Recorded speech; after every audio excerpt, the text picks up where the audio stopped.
Olá, queridos alunos, reiniciando nossos estudos, compreendendo a doutrina espírita, especificamente os espíritos.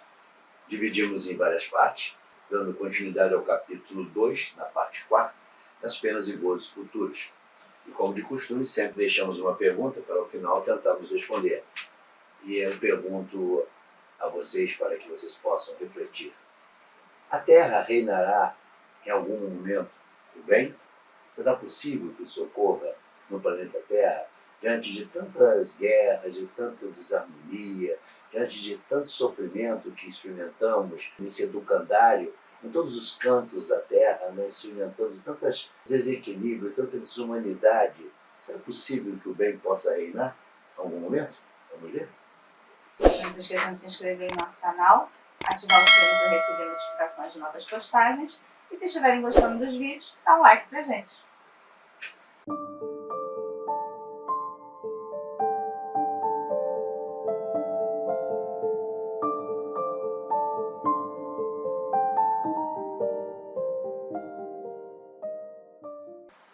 Lá na questão 1016, ele iniciando essa conversa sobre as penas e gozos futuros, ele nos pergunta se o céu existe. Será que o céu existe? O que Jesus quis falar com esse céu? O que Jesus quis nos prometer desse céu? Será que é o céu físico? Será que é o céu que olhamos para cima? Será que esse céu existe? Ele nos fala. O céu, por nós imaginado, como os campos elíseos dos antigos, onde todos os bons espíritos estão promiscuamente aglomerados, sem outra preocupação que a de gozar pela eternidade toda de uma felicidade passiva, não passa de meras ilusões. Na verdade, o céu é o espaço universal, são os planetas, estrelas e todos os mundos superiores, onde os espíritos gozam plenamente de suas faculdades, sem atribulações da vida material, nem as angústias peculiares à inferioridade. Então ele está te mostrando que essa alegoria de céu, que Jesus até se utilizou também, foi no sentido mais didático, de mostrar a todos nós a possibilidade de um outro plano, que não seja o plano da Terra.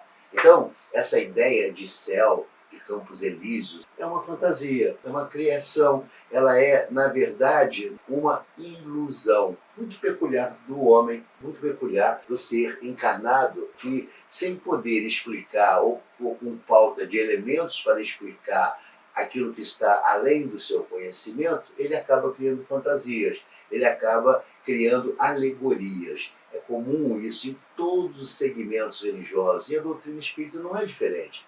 Quantas e quantas vezes assistimos certas exposições, certas colocações que não passam de fantasias, não passam de ilusões, não passam de alegoria, e nem que haja o propósito de enganar, mas por falta de elementos explicativos para aqueles determinados assuntos, constrói-se essas ilusões. E os nossos pequeninos, ou seja, aqueles com pouco conhecimento, acabam dando fé absoluta naquilo como se fosse uma verdade, quando não é uma verdade, é uma ilusão. Ou seja, ao invés de tirar a essência, ficam com a pé da letra, seguem o pé da letra. Exatamente, porque muitas das vezes esse recurso é utilizado pelo expositor no sentido de te apresentar um cenário, te apresentar algo que você ainda não tem um alcance, para que você possa entender o que ele está falando. Mas ela não tem o propósito de ser uma verdade, ela não passa de ilusões. E esse é o cuidado que a doutrina espírita tem nos apresentado sempre, para que possamos analisar aquilo que ouvimos, aquilo que lemos, colocar sempre na mesa da razão,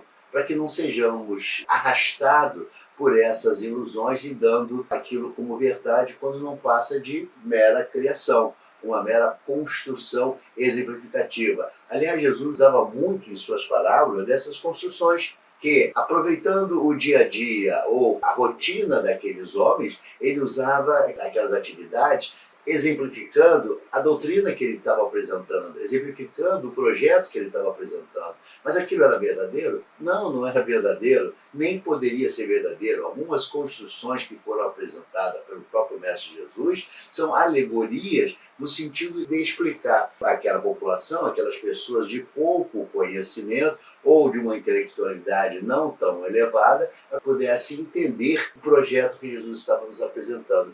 Então esse é o cuidado que a doutrina nos convida a ter. Não colocar, como você bem colocou, ao pé da letra, certas informações que não passam de construções no sentido de apresentar uma ideia, de apresentar uma história não verdadeira. Muitas das colocações que é apresentada nas obras do irmão X, e ele adverte sobre isso, são alegorias, são contos, são fábulas que são apresentadas, cuja essência que ele quer te dizer é a mensagem educativa que tem ali. Não que aquilo exista, não que aquilo seja verdadeiro, não. É uma construção, uma fábula, no sentido de apresentar efetivamente a lição que está por trás dessa fábula. Então ele toma personagens que realmente existiram, mas não aquela história em si. Ou seja, aquela história é uma criação, com os personagens que efetivamente existiram.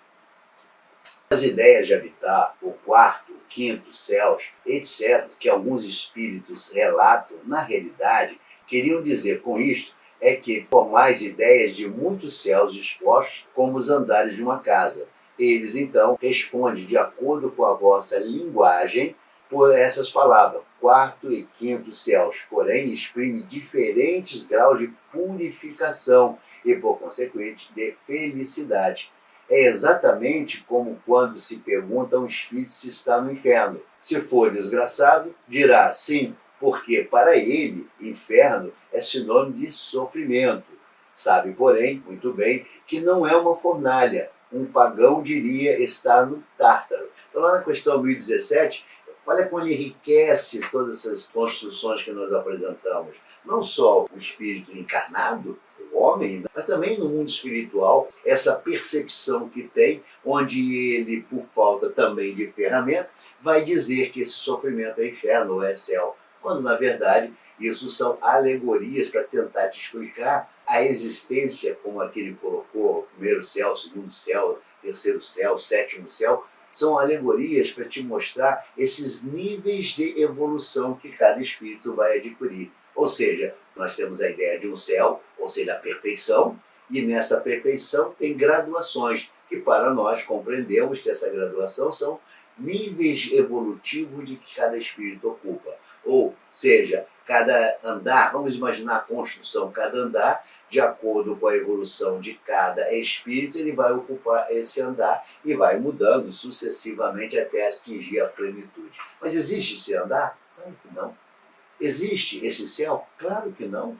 É pura construção. Mas o Espírito disse isso para mim, sim, porque você não tem um mecanismo de compreensão para que possa entender o que ele está te dizendo, os níveis evolutivos que ele está te dizendo. Então ele representativamente vai colocar a figura que mais se aproxima do teu entendimento de céu.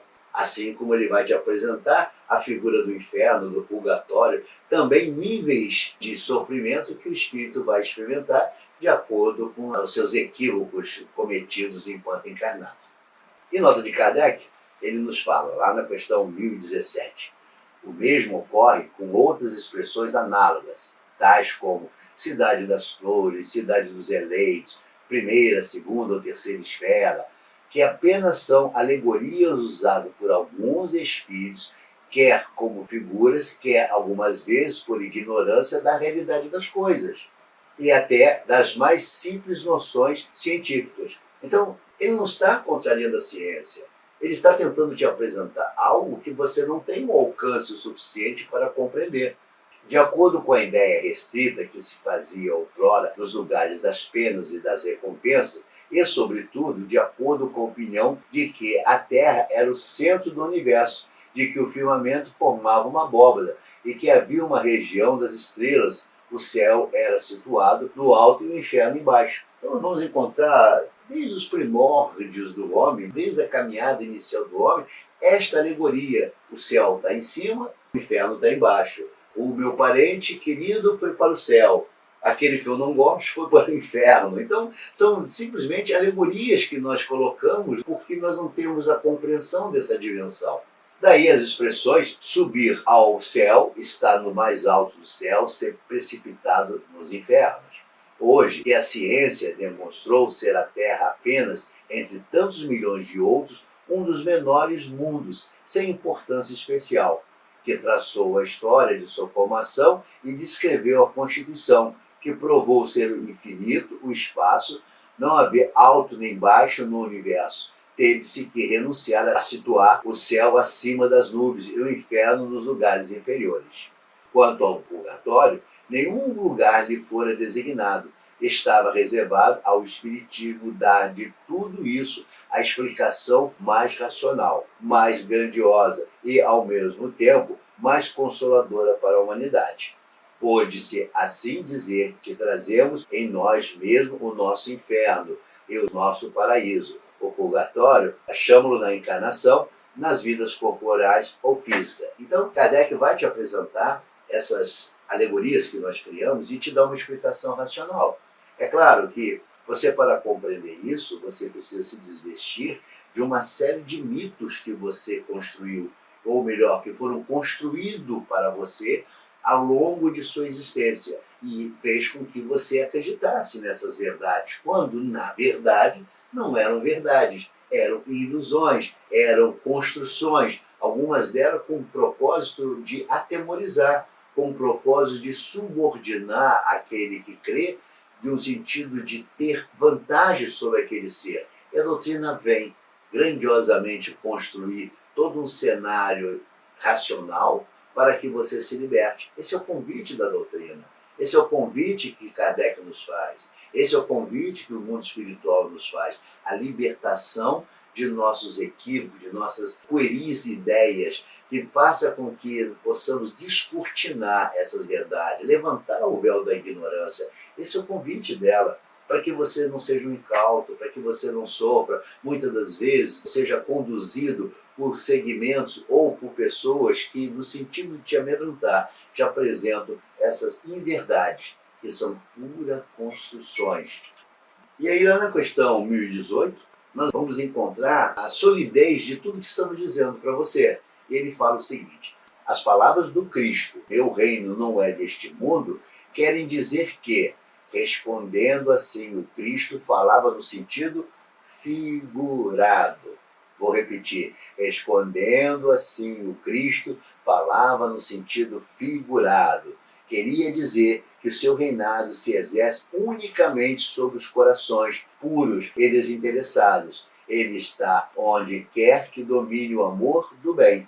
Ávidos, porém, das coisas desse mundo e apegados aos bens da terra, os homens com ele não estão. Então, ele está te mostrando, no sentido figurado, que esse aprisionamento à matéria nos afasta do Cristo, nos afasta dos seus princípios, nos afasta de suas lições. Por quê?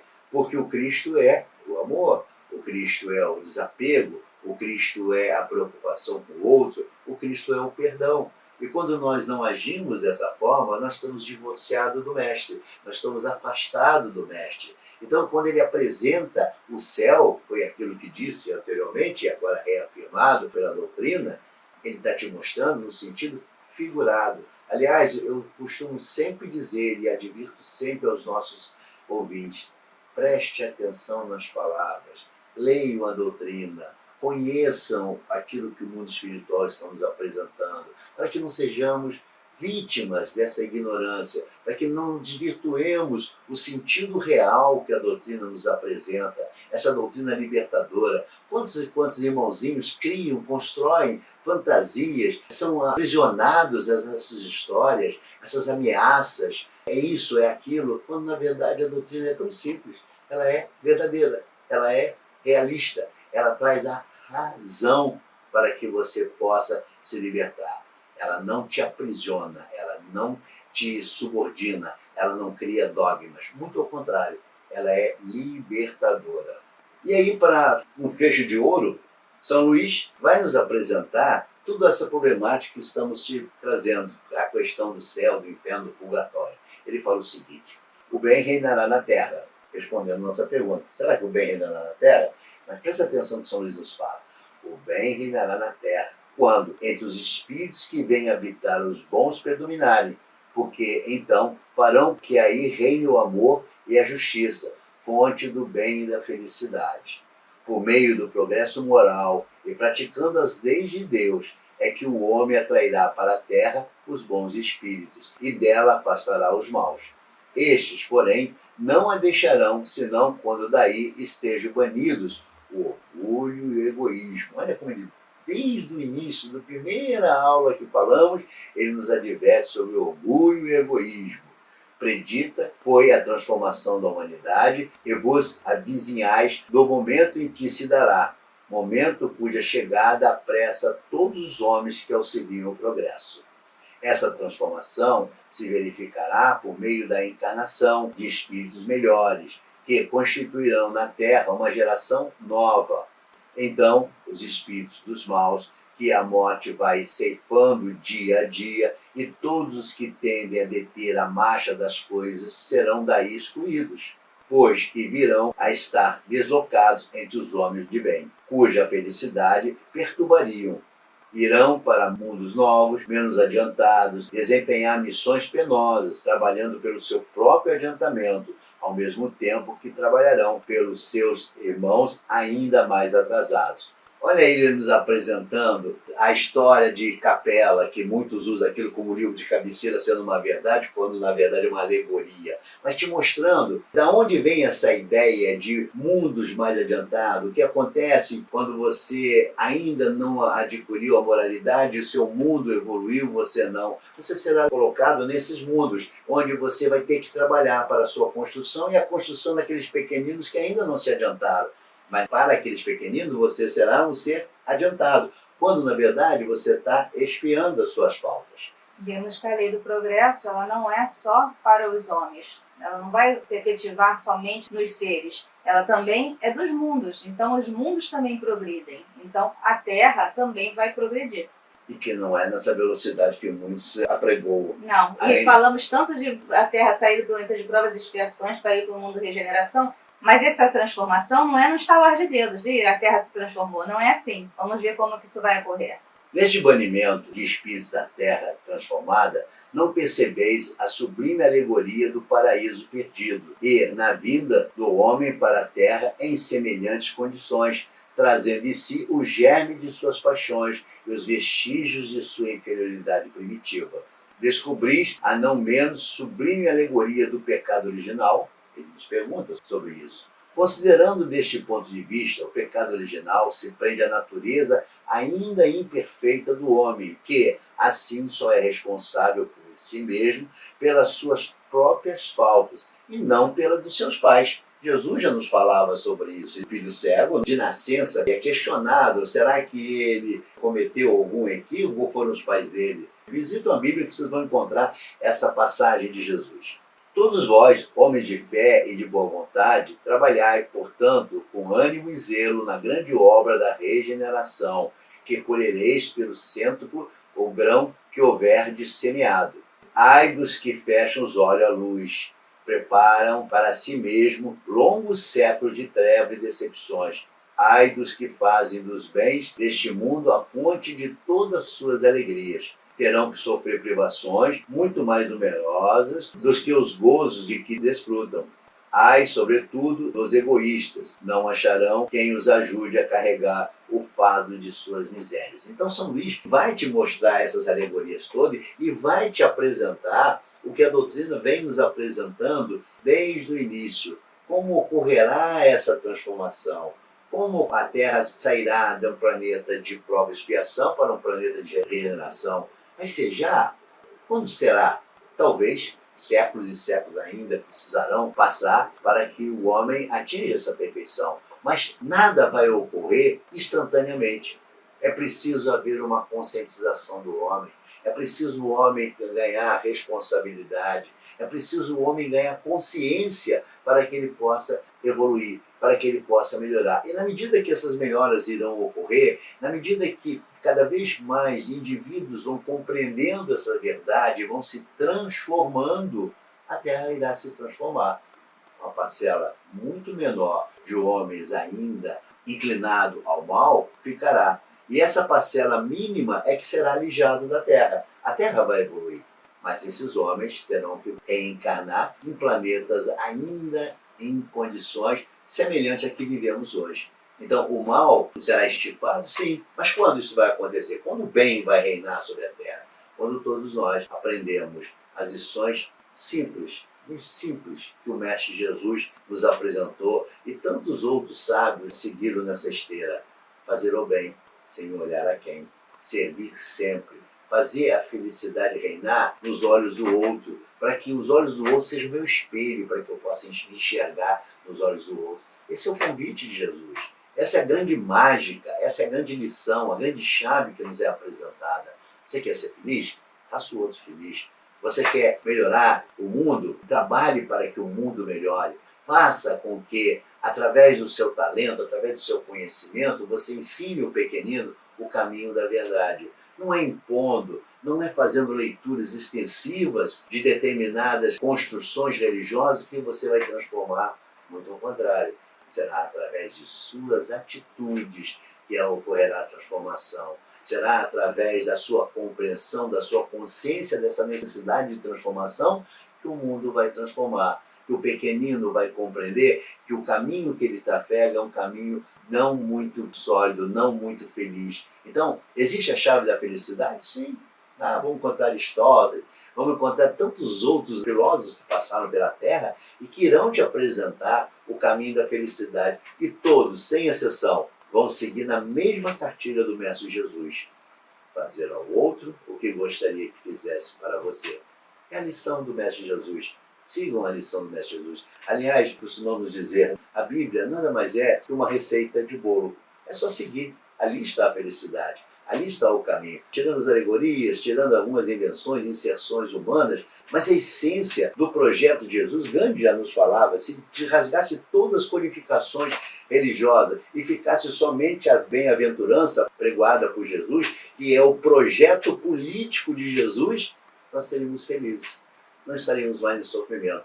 Então, que sejamos bem-aventurados e possamos enxergar o projeto de Jesus, mas não no discurso, não na decoração daquilo que são as palavras dele, mas sim viver o Cristo, vivenciar todos os ensinos dele, praticando, para que o outro enxergue em mim essa transformação, para que o outro enxergue em mim a necessidade de sua melhoria. E aí sim, a Terra vai sair da condição de prova e expiação e atingir o patamar de uma Terra de regeneração. Esperamos que vocês tenham gostado, que vocês tenham compreendido essas verdades, essas alegorias que foram criadas e que vocês consigam quebrar os grilhões que os aprisionam, encontrando a paz e a felicidade, o verdadeiro céu que o Cristo nos apresenta. Fiquem em paz, nos veremos no próximo encontro.